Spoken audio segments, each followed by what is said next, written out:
दोस्तों, बंगाल में आज क्या चल रहा है, मैं एक वीडियो आपको दिखाता हूँ। आप खुद देखिए और सोचिए कि आज किन हालात से बंगाल गुजर रहा है और कितनी ज़रूरत है कि हम इन हालातों से इस स्टेट को, यहाँ के पब्लिक को, आम जनता को कितनी जल्दी मुक्ति दिला सके और एक सही और डेवलपमेंट के रास्ते पर लेके आ सके। ভিডিও দেখি। এখানে 72 আছে, বাংলায় 37% আছে। যখন এটা কমপ্লিট করব সেদিন 40% পৌঁছাবো এবং করব কোনো শক্তি থাকলে আমাকে রুখে নেবে। তাতে আমি সহ 100 জন শহীদ হলে 500 জনকে শহীদ করে দেবো।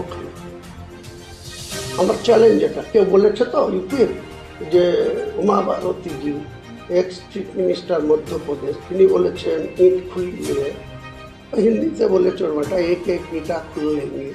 अयोध्या ना मुर्शिदाबाद